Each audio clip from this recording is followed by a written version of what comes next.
This episode is brought to you by Netflix. 3 couples, 4 vacations, a lot to unpack. Watch The 4 Seasons, a new series starring comedy favorites Tina Fey, Steve Carell, Will Forte, Coleman Domingo, and more in a hilarious and heartfelt love letter to long-term relationships. Based on the original Alan Alda film. Watch The 4 Seasons, May 1st, only on Netflix. Ladies, you'll end up shopping for your guy's deodorant, right? So try Degree's Original Cool Rush. You see, last year, Degree changed the formula, and men were mad. One guy even started a petition. So Degree admitted they messed up and brought the Original Cool Rush scent back. It's clean, crisp, and actually smells like someone you want to cuddle. And it's in Walmart, Target, and other stores now for under $4. So toss one in your cart and find out why it's the best-selling men's antiperspirant for the last decade. Degree Cool Rush is back, and it smells like victory. Happy New Year, True Crime Army, and welcome back to Military Murder. I am your host, Margot, and this is a show that I've been running for 5 years. On this show, I discuss true crime in the military community, or true crime that is military adjacent. Military spouses, military brats, you get the picture. But don't be frightened by the mention of military, because if true crime is your favorite genre, you're going to love/hate it here.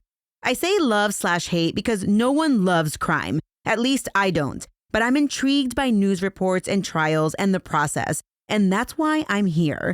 I hope that you'll stick around this year for more cases, hopefully old cases, but if I was a betting woman, I'd guess there will be many new cases to come. So, for my listeners, remain vigilant. Today I am bringing you a case with 2 victims.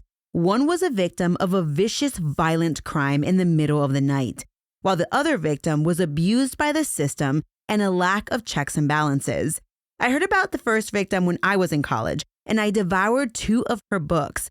I became aware of the second victim very recently. Warning, today's episode does involve the mention of rape, so please listen with care. Join me today as I tell you the story of Alice Sebold and Anthony Broadwater. This is a 2-part episode, so make sure you come back next week for part 2. Now, let's dig in.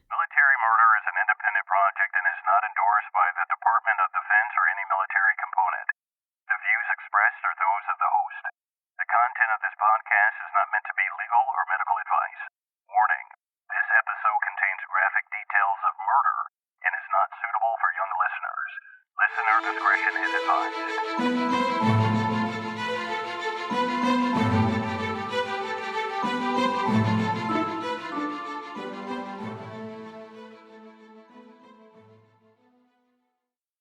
After midnight on May 8, 1981, a battered and bleeding 18-year-old woman stumbled into Syracuse University's Marion Hall. There, she reported to a dorm security guard that she had been raped. The ambulance immediately rushed the young woman to the Krause-Irving Memorial Hospital's emergency department. The young woman was a student at Syracuse University, and what she told the nurses and doctors was every woman's nightmare. The young woman's name was Alice. Earlier in the night, she had been walking home from a friend's apartment where they had celebrated finishing the last day of their freshman year. When she left to walk back to her room, she took a path back to campus that cut through Syracuse Thornton Den Park. The path took Alice through the center of the park and along the side of the amphitheater, where she was grabbed from behind by a strange man. The man punched Alice, then dragged her by the hair into a secluded entrance to the tunnel that ran below the amphitheater. The man, armed with a knife, threatened to kill Alice before brutally raping her, then stealing the $9 in cash that she had on her person. At the ER, Alice's injuries were documented and treated. She had bruises in several places on her face, and her long brown hair was matted with dirt and leaves. She had a large lump on the back of her head and a cut next to her nose.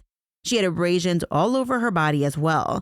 Evidence of her rape were left behind by trails of blood and semen that were found inside her body and on her underwear, as well as a pubic hair that was left behind by her rapist.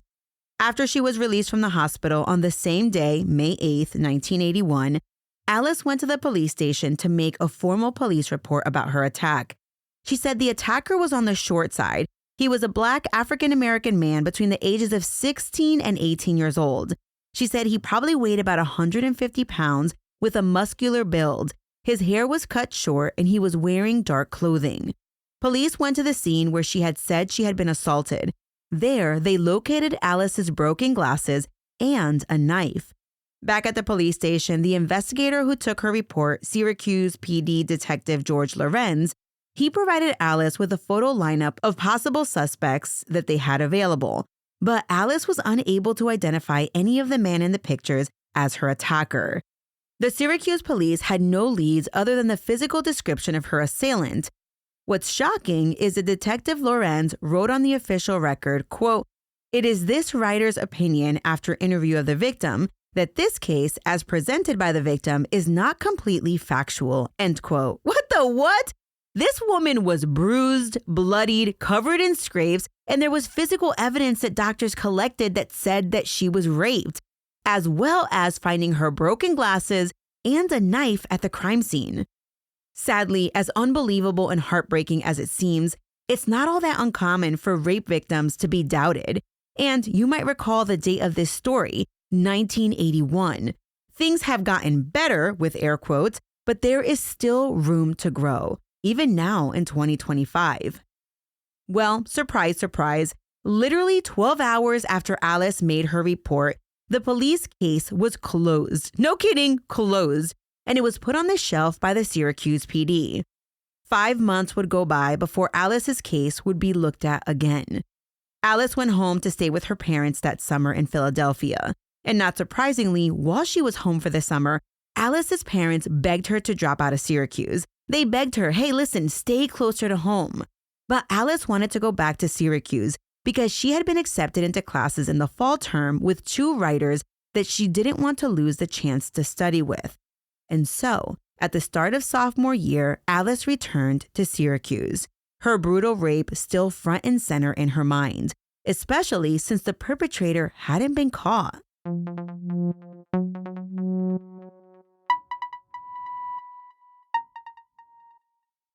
Today's episode is sponsored by Acorns, and April is Financial Literacy Month, an entire month dedicated to taking control of your money. Because honestly, no one really taught me how to manage money growing up. I didn't learn about investing until I was well into adulthood. But what I love about Acorns is that it makes it easy to start saving and investing for your future in just 5 minutes. I know, April is an entire month, but you don't need an entire month to learn. You don't need to be an expert. Acorns recommends a diversified portfolio that matches you and your goals. You can start with just your spare change, and you don't need a lot of time. Setup takes just 5 minutes because I know that your time is precious. And if financial wellness has ever felt out of reach, Acorns makes it simple, giving your money a chance to grow without the overwhelm. Personally, using Acorns gave me the confidence to stop putting it off and just start. And that peace of mind is completely worth it. Sign up now and join over 14 million all-time customers who've already saved and invested over $25 billion with a B dollars with Acorns. Head to acorns.com/militarymama or download the Acorns app to get started today. Paid non-client endorsement. Compensation provides incentive to positively promote Acorns. Tier 1 compensation provided. Investing involves risk. Acorns Advisors LLC, an SEC registered investment advisor. View important disclosures at acorns.com/militarymama. ChatGPT Plus is free for college students through May. Here's the thing. You've got a lot to do between now and then. Studying for finals, writing papers, trying to keep your life on track, and ChatGPT can help with all of it. It can quiz you for your econ exam, make a study guide from your French notes, plan out your meals and study breaks. It can get really specific on how you like to learn. It can even help you come up with ways to stop procrastinating. So from now until summer break, take advantage of all the ways ChatGPT can make your life easier. Restrictions apply. On October 5th, 1981, Alice was walking along Marshall Street in Syracuse when she saw an African-American man walking towards her. As he approached her, she heard the man say, quote, "Don't I know you from somewhere?" End quote. Alice looked at the man closely. Then she realized this was the man who had brutally raped her, and the audacity to call her out in the street. Alice said nothing as she added some speed to her walk. She continued towards class to tell the professor she wasn't going to be making it that day. Alice's professor could see that she was distraught and was immediately concerned. Alice then disclosed to her professor that she had been raped months earlier and that she had just seen her attacker. The professor told her to call the police immediately.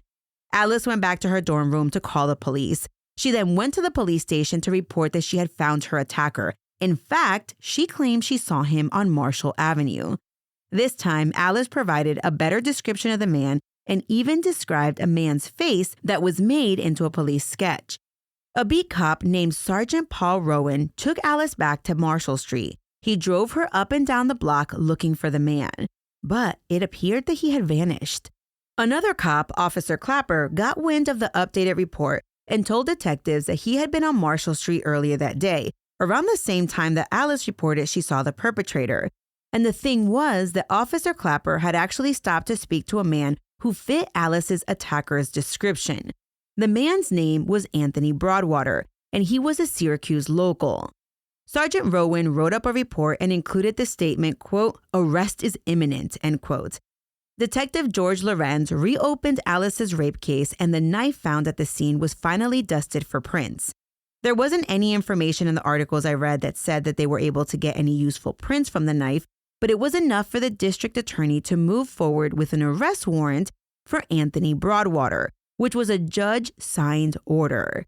Anthony was taken into custody on October 14th, 1981. Assistant DA Gail Ebelhair was assigned to the case. Anthony Broadwater, who went by Tony, was sure this was just all a misunderstanding. He had spoken to Officer Clapper on Marshall Street because he recognized him from when Clapper was a rookie cop and patrolled his neighborhood. Tony cooperated with the police in every way he could, including volunteering to appear in a lineup, providing blood and hair samples, and he even said he was willing to take a lie detector test. Tony thought, hey, listen, the more evidence the police have, the more likely that they'll realize they have the wrong guy. Anthony even took 2 polygraph tests, which he passed with flying colors. On November 4th, 1981, a month after she saw Tony on the corner of Marshall Street, Alice was brought into the police station to view a live lineup and see if she could identify her assailant. Tony was placed in the lineup with 4 other African-American guys brought over from the jail. Before the lineup began, Tony's lawyer asked that one subject be swapped out for another that looked very similar to Tony, and the police obliged. Specifically, the man brought in was 18-year-old Henry Hudson. He and Tony had met each other in the jail before Tony was released on bail, but otherwise they were unacquainted. ADA Ebelhair agreed that Henry could be included in the lineup, even though he had facial hair and Tony didn't. But she made a note for the record about the difference in the facial hair on the 2 men. The 5 men lined up with Henry on the far right and Tony standing in the number 4 position next to him, with the other inmates in the first 3 positions. Alice looked at the men carefully. She felt that she had studied her attacker's stature, eyes, and lips, and even the way he gestured during her assault. Alice asked to have the man turn to the left, which they all did. She studied their profiles, then was ready to make her identification. It was a man in the number 5 position. She was sure of it. Alice thought he looked a lot like the man in the 4th position. But after thinking it through for 5 minutes, Alice ultimately went with number 5. Upon making her choice, Alice showed zero uncertainty. She showed no doubt or concern about her choice. After the lineup was dismissed, Alice was taken to a conference room where she signed and dated the required paperwork, indicating number 5 was her rapist. As this was going on, Detective Lorenz came in and gave Alice a disappointed look. Basically, he looked like he was bummed. Immediately, Alice asked Detective Lorenz, quote, "It was 4, wasn't it?" End quote. Lorenz answered her saying, "You were in a hurry to get out of there," which confirmed to Alice that she had picked the wrong suspect. Then, all of a sudden, ADA Ebelhair stormed into the conference room and she looked pissed. The ADA then stated, quote, "Well, we got the hair out of the bastard." By stating this, she was referring to the pubic hair retrieved during Alice's exam at the emergency room. Seemingly wanting to please the ADA, Alice told the ADA, quote, "Detective Lorenz told me I chose the wrong one," end quote. Lorenz then told the ADA that Alice thinks it was 4. The ADA looked at Alice and stated, quote, "Of course you chose the wrong one. He and his attorney worked to make sure you'd never have a chance," end quote. And you might recall that Tony's attorney had wanted to change out the guy in number 5 to have someone who looked more like Tony. So, Miss Ebelhair then told Alice that Tony had his buddy come down and stand next to him, meaning Henry. She then doubled down and said that the two men, Tony and Henry, used each other in every lineup they did because they were, quote, dead ringers, end quote. Which is a little bit funny because she made it clear in a written official record prior to this that their facial hair made them easily distinguishable. The ADA went on to tell Alice, the victim, that the person in number 5, Henry, made himself look scary, while number 4, Tony, looked down innocently. She told Alice that this was an orchestrated trick to make sure that Alice didn't pick Tony out of the lineup. Which, by the way, this just seems all messed up that she's telling the victim this. So now it's important to note that audio from this entire exchange between Alice, Detective Lorenz, and ADA Ebelhair was not recorded or officially documented in any kind of legal record. However, if you hold on, I'll tell you about how the victim herself documented what happened in that conference room on that day.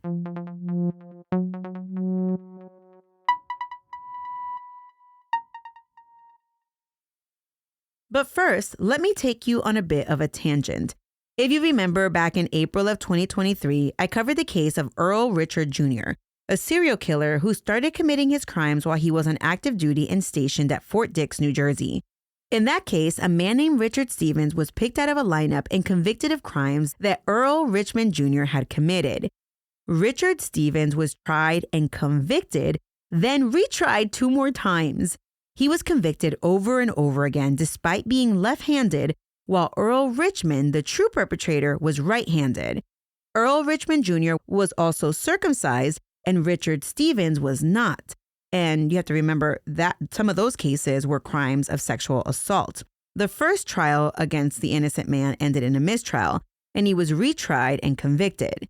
The U.S. Court of Appeals reversed his conviction ultimately and ordered a new trial, and yet he was still convicted before finally being exonerated, but not before that man spent 3.5 years in prison based solely on a misidentification of a live lineup. There has been a long-standing issue that psychologists have studied called the, quote, other race effect.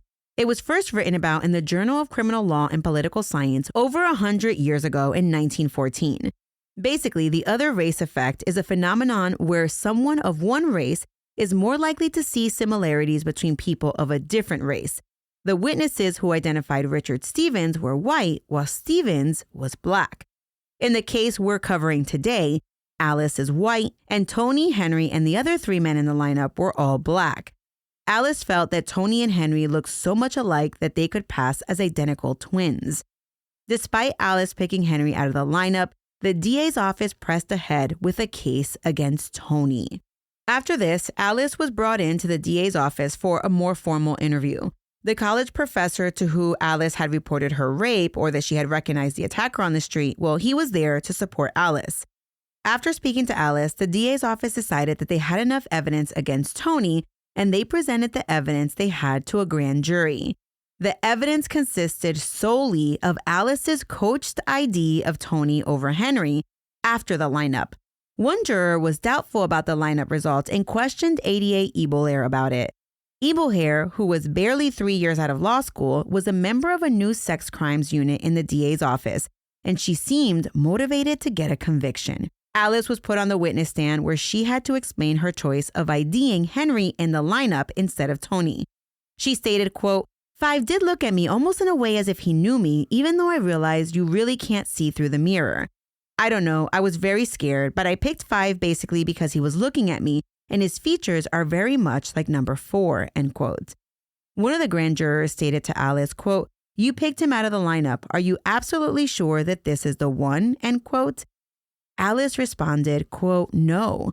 5, I am not absolutely sure. It was between 4 and 5, but I picked 5 because he was looking at me, end quote. The juror then said, quote, so then what are you saying? You are not absolutely sure that he was the one, end quote?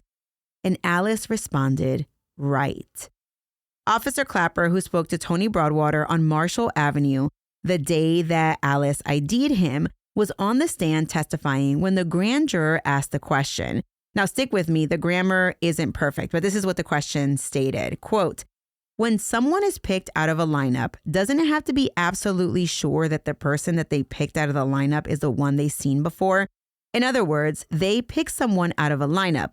Don't the one that picked them out have to be absolutely sure that this is the person, end quote? Clapper answered, that is correct. But Miss Ebelhair stepped in before the officer could say anything else. She told the juror that Officer Clapper couldn't give an opinion on that. But the grand juror pressed back saying, no, I'm just asking. In other words, if someone is picked out of a lineup, before they can go and arrest the person picking him out has to be absolutely sure that this is the person that they said did the crime that they are picking him out of the lineup, end quote.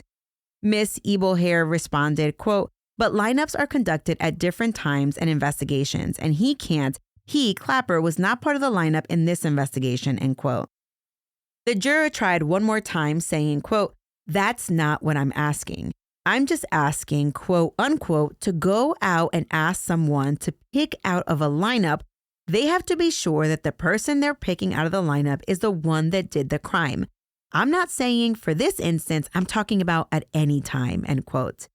Which, listen, that is an absolutely legitimate question. Miss Ebelhair shut down the jurors' questions by saying, let's keep our questions directed to this particular incident. And with that, Officer Clapper was dismissed from the stand. Now remember, we're still talking about the grand jury. In the end, the grand jury indicted Anthony Broadwater on rape in the first degree, sodomy in the first degree, sexual abuse in the first degree, robbery in the first degree, robbery in the second degree, and assault in the second degree.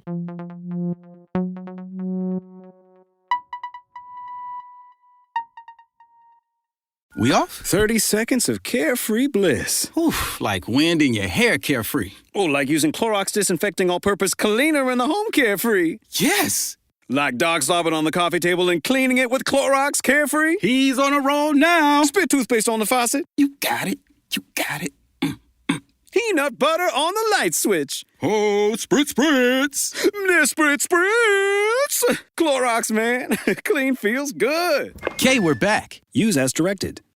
So good, so good, so good. Great gifts for dad? We've got them, and they're up to 60% off at Nordstrom Rack stores now. How did I not know Rack has Adidas? They've got the best gifts. Gotta show dad some love. Snag amazing deals on Father's Day gifts from Cole Haan, Calvin Klein, Vince, and more. Great brands, great prices. That's why you Rack. So let's talk about the victim in this case for a few minutes before we get into Anthony's trial. So far, I've only given you the victim's first name, Alice. It's not a pseudonym. And listen, I know it's common practice to shield someone who has been the victim of sexual assault by using a pseudonym. However, Alice's case is very public. Her last name is Sebold. Now, if you're a reader, you might recognize her name. Alice Sebold wrote a book titled The Lovely Bones, which was later adapted into an Oscar-nominated movie. But before the book Lovely Bones, which was published in 2002, Alice wrote a memoir about her Syracuse attack. The name of that book is Lucky, and it was released in 1999. When Lovely Bones, the fiction book, was released, Alice was 39 years old, and it was an overnight success. In the first month alone, Lovely Bones, the book, sold over 1 million copies. From that initial release, it sold over 2.5 million copies, setting a record for a first-time novel. The only data I can find on sales is that as of 2007, Lovely Bones had sold over 10 million copies and had been translated into 40 languages. Lovely Bones has been described as the most successful novel since Gone with the Wind, and it stayed in the #1 spot on the New York Times bestseller list for 5 straight months after its release. So, who is Alice? Alice was born in 1963 in Madison, Wisconsin, but she grew up in the Philly area after her father moved the family there where he taught Spanish at the University of Pennsylvania. Sadly, Alice's mother struggled with alcohol addiction.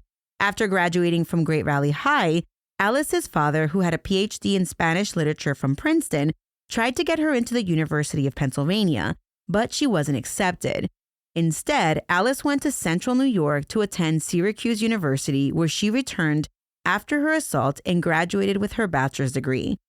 Alice then moved to Texas to attend the University of Houston and pursue a Master of Fine Arts. Alice stayed in the program for 10 months before dropping out and moving to Manhattan. While in Manhattan, Alice fell into a group of friends who were heroin users, but she also got a position as an adjunct professor at Hunter College and stayed in the city for the next 10 years. At some point, Alice uprooted her life in New York and decided to move to Southern California, where she got a job as a caretaker at an arts retreat. While working there, Alice lived in a cabin in the woods with no electricity. Later, she would move to the LA area where she attended UC Irvine in their creative writing program. It was then that she started writing the book The Lovely Bones, but originally titled it Monsters. Around this time, she met her husband, Glenn David Gould, who was also an author, and decided before she could finish her book Monsters, she had to address her own personal trauma. Alice sat down and wrote a memoir about her rape that she titled Lucky. She gave it that title because that's what a police officer back in 1981 told her she was. He said she was lucky to be alive because another young woman was raped and murdered around the same time as her attack. The memoir was released in 1999 and sold over 1 million copies. In the book, she did not use Anthony Broadwater's real name, instead giving him the pseudonym of Gregory Madison. So, let's get back to Anthony Broadwater's trial. At the time of his arraignment, Tony was 20 years old. He was assigned a defense attorney named Stephen Paquette. It's an interesting tidbit to learn that they did not have a public defender's office back then. Defense lawyers were assigned to represent clients on a rotational basis and were paid a small hourly rate. Mr. Paquette had assumed that the case would be dismissed because there was literally no evidence tying Tony to the crime, except for that ID. Yet, here he was at trial representing a man who was accused of a brutal rape crime. He advised his client that any juror in Onondaga County would be made up of white people and that he might not get a fair verdict because of it. Syracuse had a population of about 170,000 people in May of 1982 when the trial was scheduled to start. Of those, 16% were Black. Because of this, Mr. Paquette urged Tony to opt for a bench trial. The judge assigned to the case was Judge Walter T. Gorman, who was thought to be fair and competent. The trial got underway on May 17, 1982, in front of the judge alone, and it lasted only 2 days. The prosecution relied heavily on the testimony from a forensic chemist who told the court that a pubic hair from a Black person that had been recovered from Alice's rape kit was consistent with a hair sample that Anthony Broadwater had voluntarily submitted. We know that DNA analysis was a thing of the future, and at the time, visual forensic analysis was what they relied on. It's considered junk science now, but 40 years ago, it was what they had to rely on, even if it didn't have, the root. Alice was the star witness for the prosecution, testifying that, quote, "I could not have identified him as the man who raped me unless he was the man who raped me," end quote. The prosecution also brought up over and over again that Alice had been a virgin when she was attacked. Tony took the stand in his own defense, and he was the only defense witness. Mr. Paquette asked him, quote, "When is the first time you ever saw Alice Sebold?" end quote. And Tony replied, "Just today. I've never seen her before." Mr. Paquette asked Tony to describe scars and other identifying features that he had for the court. He had a scar right under his chin and another near his eye from an operation he had when he was a child. He also had a chipped tooth. None of these unique identifying features were ever mentioned by Alice to the police, who had given a graphic written statement about the rape, and she even said that she studied her attacker's features and mannerisms while he was mere inches from her face during the attack. Both sides provided their closing arguments and went back to their tables, assuming that Judge Gorman would go back to his chambers to review the evidence before announcing his decision. But if they thought they would have even a few minutes to maybe take a bathroom break, they were wrong. The defense had barely sat down when the judge announced that he had reached his decision. By the way, no one ever told the defense about the conversation that Detective Lorenz and ADA Ebelhair had with Alice regarding her ID of Henry Hudson over Anthony Broadwater during the lineup. which we now know that they would have had to give that information nowadays because it could basically eliminate Anthony Broadwater, or that's something that they could bring up at trial. Providing no further information as to what brought him to his decision, Judge Gorman announced that Anthony Broadwater was guilty. He was guilty of rape in the first degree, guilty of sodomy in the first degree, guilty of sexual abuse in the first degree, guilty of robbery in the first degree, guilty of robbery in the second degree, and guilty of assault in the second degree. Sentencing came immediately after. Anthony Broadwater received a sentence of 8 to 25 years in prison for first-degree rape, and the sentences for the other charges were to run concurrently to the first sentence. The sad part about this was that no one was there for Tony at his trial. He had told his family to not even worry about coming because he was so certain that he would be walking away as a free man, since he basically said, "I did absolutely nothing." Tony was initially sent to Great Meadow Correctional Facility, which had the nickname of Gladiator School, and it was located in Comstock, New York. Tony spent the first few months of his sentence there. Side note, did anybody watch Gladiator 2? It was so good. Also, if Gladiator School, this prison, is anything like Gladiator was back in the day, that's like really, really scary. Okay, so Tony was transferred to Auburn Prison next, where a friend of his was actually murdered standing next to him in the kitchen, in the prison kitchen. His friend had tried to defend himself with a baking tray, but was no match for the attacker. Tony filed appeal after appeal, trying to get out of the horrible nightmare that he was living in, but never had any luck. We've all heard of prison justice, right? It's a code that prisoners live by where rapists and child predators are targeted by other prisoners due to the nature of those crimes. Tony, well, he was no exception, and no one believed his pleas of innocence. But in all actuality, Tony wasn't lying. In prison, he'd have to learn how to protect himself, and he did that by showing everyone the trial transcript, reading it to other inmates, and getting in good with gangs and having them read the trial transcript as well. All of this as proof that he was an innocent man in jail. Well, I'll tell you all about Anthony Broadwater, his prison sentence, and life after prison next time on Military Murder.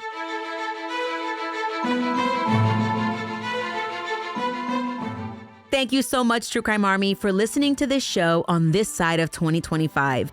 This is a case that brought me back to my college years, because I remember very vividly reading Lovely Bones and Lucky when I was in college, and I was terrified to walk alone at night on campus at Penn State. I mean, I still did it, but it was always very terrifying.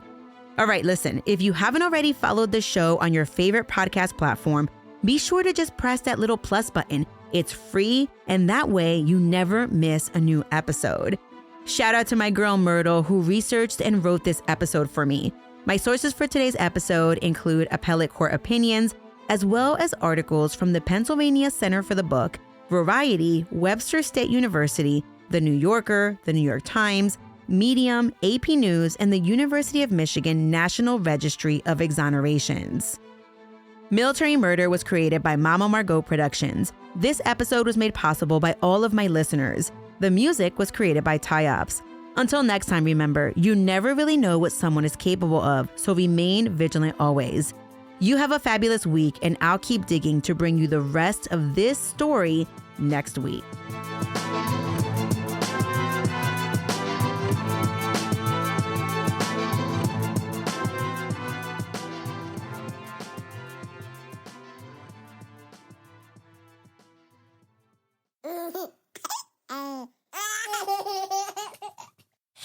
Mama's working on her podcast. I don't want to.